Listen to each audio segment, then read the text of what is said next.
Dragged into the financial quicksand, Yes Bank was once one of India's most celebrated private sector banks, the poster child for rapid growth and innovation. Once considered one of the top banks, its fall from grace shook its foundation so hard that it had to be rescued by a consortium of its own competitors. Yes Bank isn't just a case study in ambition, it's a cautionary tale. Founded in 2004 by Rana Kapoor and Ashok Kapoor, Yes Bank quickly rose as a modern forward-looking institution. With bold branding, aggressive corporate lending and rapid branch expansion, it appeared set to redefine private banking in India. Between 2010 and 2017, the bank expanded its loan book at an impressive CAGR of over 30%.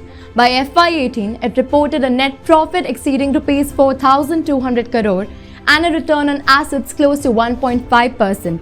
The stock soared past Rs 400, backed by strong institutional interest and investor confidence, and was widely seen as a blue chip in the making, poised to blossom into one of India's premier financial institutions. However, success was an ephemeral affair for the bank.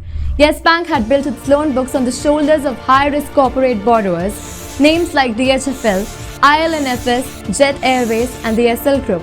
As these entities began defaulting and Yes Bank's balance sheet began to crack, doubts over asset quality began to surface. Added to the mix were intensified concerns over governance, transparency, and the bank's leadership itself. The RBI declining to extend Rana Kapoor's tenure as CEO was the final nail in the coffin, which signaled deeper regulatory distress. By March 2020, the situation was critical. Withdrawals were capped at Rs 50,000 per depositor. The stock collapsed to Rs 5.65.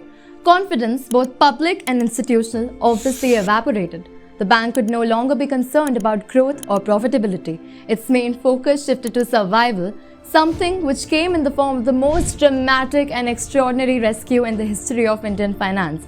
A State Bank of India-led consortium, including HDFC, ICICI, Axis, Kotak, and others, stepped in with emergency capital.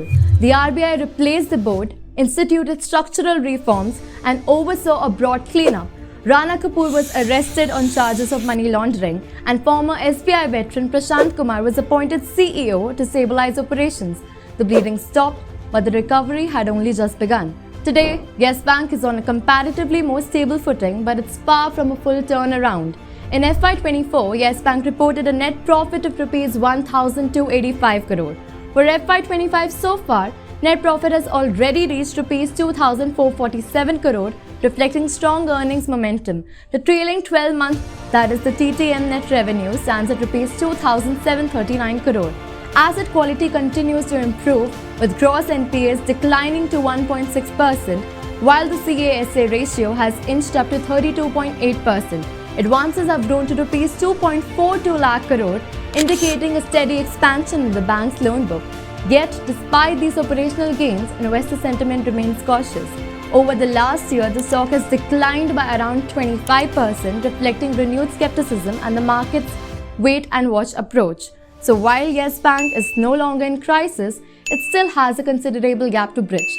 Return ratios remain subdued, capital has been heavily diluted, pricing power is limited, and although asset quality has improved, the bank still lacks the scale, the margins, and the franchise value of its larger private sector competitors. Despite the cleanup and operational progress, the stock has yet to truly reward long-term investors. For now, that's not recovery, it's stagnation. The bank appears to be pivoting its focus more towards retail and MSME lending, tightening risk management, and digitizing operations. However, these transactions take time to materialize in a sustainable way.